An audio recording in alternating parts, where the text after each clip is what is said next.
allegations that your proposal for reconsideration will restore the budget in the HGAB and the prices that will be reduced will be restored back to the projects that we have. Is that correct?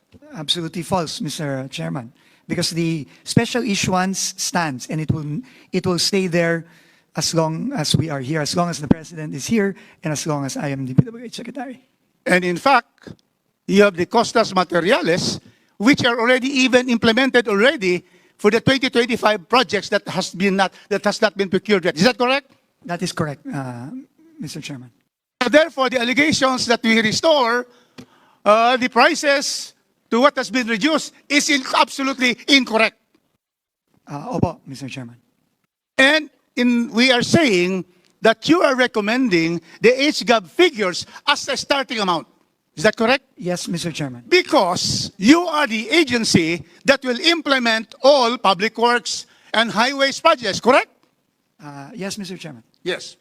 And do you agree that the Senate, in good faith, following what you stated in the hearing, reduced the budget because you said that 25% is overpriced, and therefore the Senate has been doing its job in making sure that we reduce the budget. Do you agree with that? Yes, absolutely, Mr. Chairman. My next question is, how are you going to assure the public that with the starting amounts in the HGAB, once restored, granting, without really assuming, granting arguendo, that we will restore the HGAB amount. The amounts that will be there will be reviewed and will be bound to the CMPD, the base material costs reflecting current market prices, to come out with a program of work for each project. Correct, Secretary? That is correct. That is through a department order that we issued mandating all implementing offices to implement the new CMPD for all projects for 2026. And therefore, once you have the POW, which definitely, absolutely reduces all the construction prices of materials, then you will come out with the approved budget for contracts. Is that correct? Yes, that is correct, Mr. Chairman. With this ABC, then therefore, the HGAB amounts will be altered, and because there will be a general reduction of prices of materials per project, then definitely the prices of the project as stated in the HGAB will be reduced definitely. That's correct, Mr. Chairman. So, Madam Chair, Mr. Chairman, from the testimony of our resource persons, it is very clear that everybody here is in good faith in trying to come out with the starting figure, but the Secretary and the Department of Public Works will be implementing them. And what happens if a district engineer or a regional engineer will disobey your department order? What will happen to them? There are penal provisions in the department order, Mr. Chairman, where they can be charged administratively and criminally. Mr. Chairman? Finally, because you are one of the trusted officials by the President, and you are just following the President's directive to remove corruption in the public works, to reduce the prices. That is from President Bongbong Marcos. You are implementing the President because you are the alter ego of the President in implementing public works projects. So therefore, we can therefore rest be assured that once we approve this afternoon the HGAB amounts, then you can start the process of finalizing the program of work and the ABC for each of the project all over the country. That is correct. And therefore, once we have the real correct project, then all the projects will be implemented properly. Is that correct, Mr. Secretary? That is correct. And therefore, once we implement these projects, the economy of this country will improve and will increase in GDP. Is that correct? Yes, Mr. Chairman. And then also, there will be employment all over the country because all of these projects are all over the Philippines. Is that correct?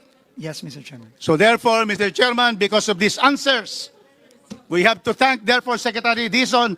We support you in your fight for reforms in the DPWH. You have dismissed high officials of the DPWH. You have dismissed regional directors and district engineers. You have filed cases.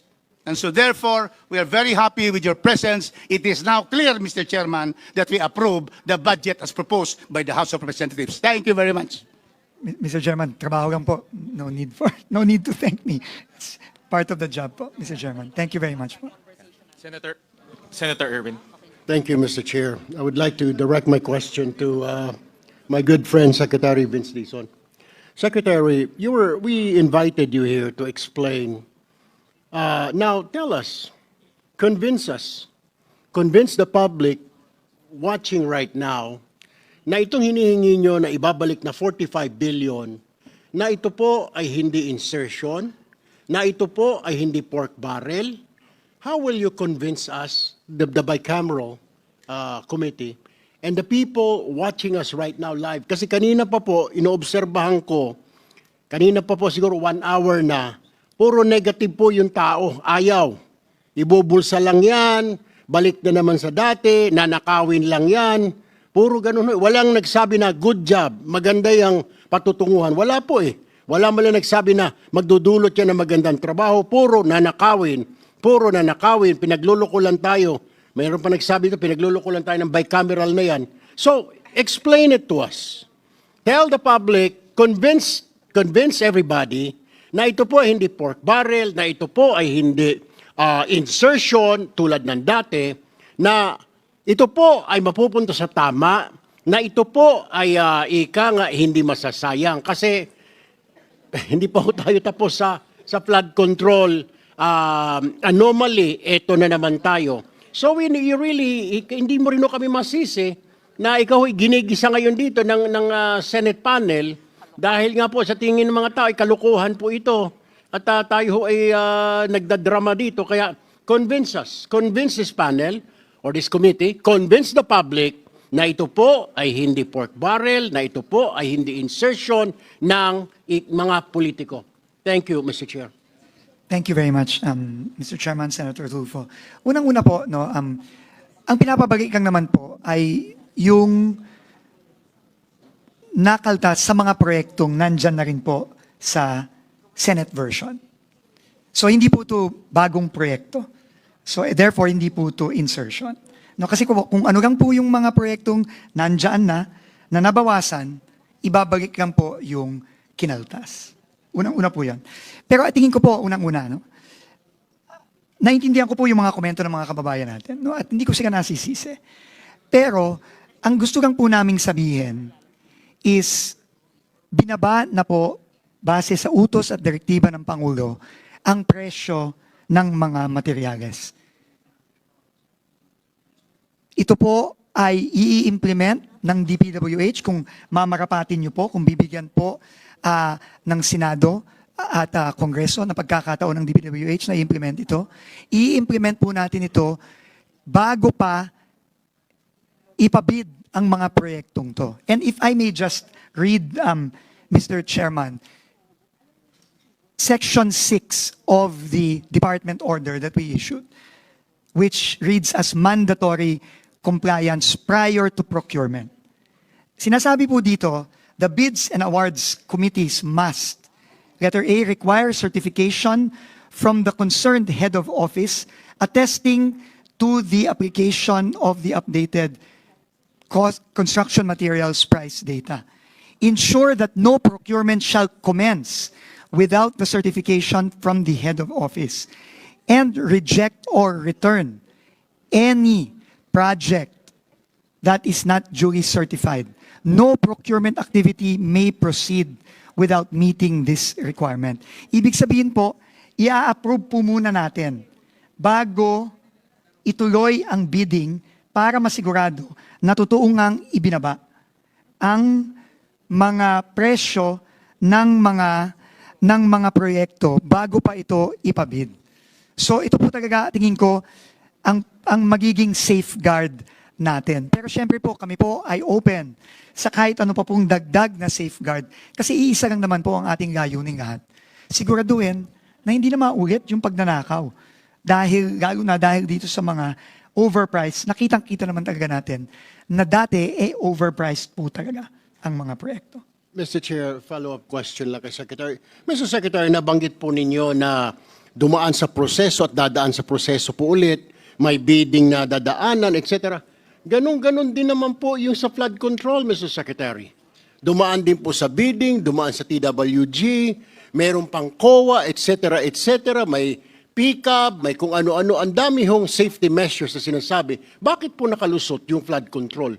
Dumaan po sa bidding, dumaan sa Congress, dumaan sa Senate, dumaan sa pagdating sa district, sa bidding, etc., TWG, COA, yung pala lahat kasabwat, Mr. Secretary. So how will you convince us, how will you convince the public na this is different this time, na seryoso na po kami, na hindi na po maulit talaga, promise. Kasi mahigpit na ngayon kasi ayaw ng Pangulo. Kasi ganun din po nung nakaraan sa flood control. Dumaan po sa committee, dumaan po sa bicameral, tapos ibinaba na, i-download na po kung saan-saan, may district engineer. Pero ganun din po, nakalusot, may ghost project, merong substandard. Dumaan din naman po yun sa mga bidding, dumaan sa TWG, lahat. So what's the difference, Mr. Secretary? Yung projects ngayon, itong pondo na ito, na halos the same lang pagdadaanan, is there anything extra, measure na para hindi na po talaga maulit tulad ng nangyari po sa flood control, Secretary Vince? Mr. Chairman, Senator Tulfo, may malaki pong pagkakaiba ngayon. Ang pinakamalaki pong pagkakaiba ngayon ay yung direktiba at ginawa ng DPWH ayon sa direktiba ng Pangulo na ibaba ang presyo ng mga materyales. Hindi pa po ito ginagawa. Hindi pa po ito ginagawa sa tagal-tagal na sa DPWH na ibinaba at ipinarehas sa presyo ng merkado ang presyo ng simento, presyo ng bakal, presyo ng buhangin, presyo ng graba. Hindi pa po ito ginagawa. Yun po ang malaking pagkakaiba, Mr. Chairman, ngayon. That's all for me, Mr. Chair. Thank you. Thank you.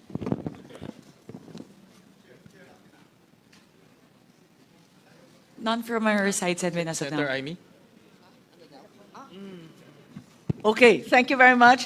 Very simple question. Real talk lang po. Kasi eto nga, nandito tayo na galit lahat ng tao. Parang linoloko naman tayo nito.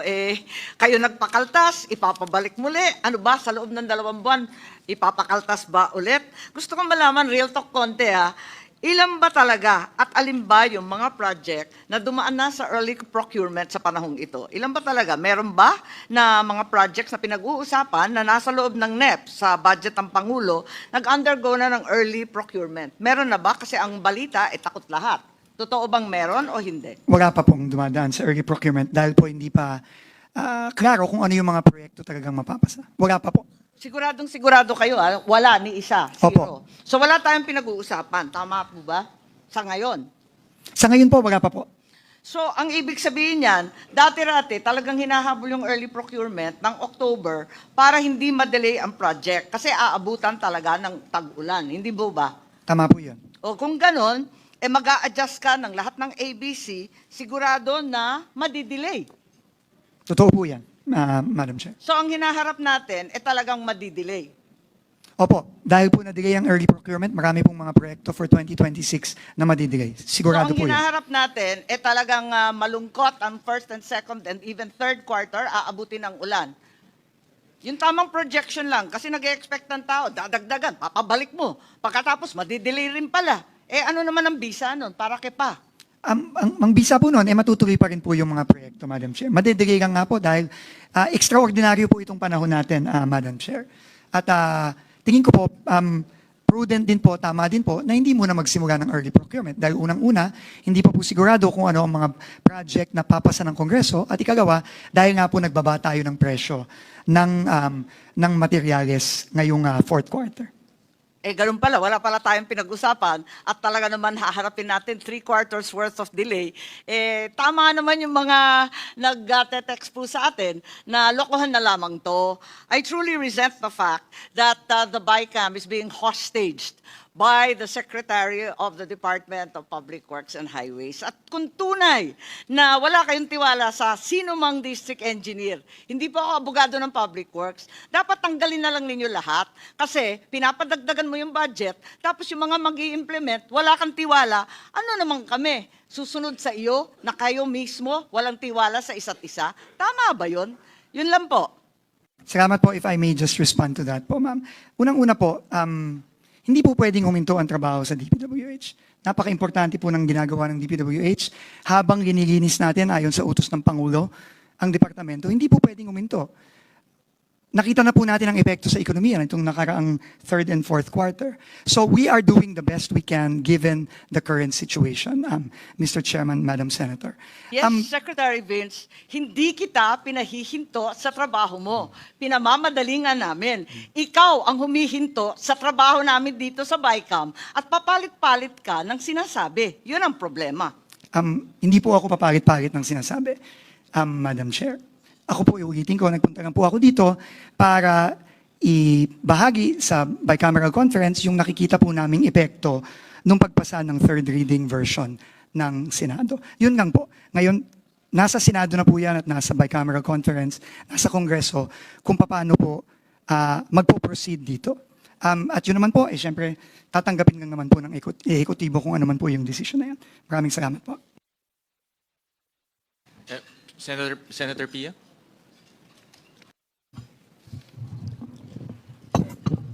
Good evening, everyone. Good evening, Secretary Vince.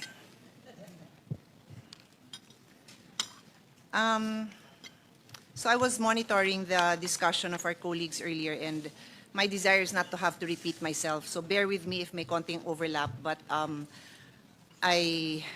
trying to choose questions which I feel hindi pa masyadong natanong or hindi na bigyan ng sapat na panahon as far as or as much clarity that I would like to get out of it.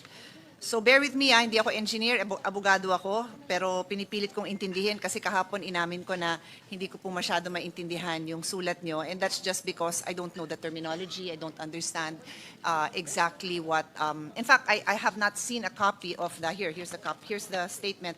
I have not seen the copy of the construction material price data. Do we have a copy of that? We do. Okay. So, but I was just saying, at the time I saw this statement, wala namang naka-attach, so hindi ko alam yon. But on that note, some basic questions that will help me understand the issues that we face, and hopefully yung mga nanonood din sa atin, mabigyan din sila ng liwanag. So, one of the major concerns that you raised, Secretary Dizon, at ang pagkakaintindi ko is the economic effect, no, of any reduction in our investment.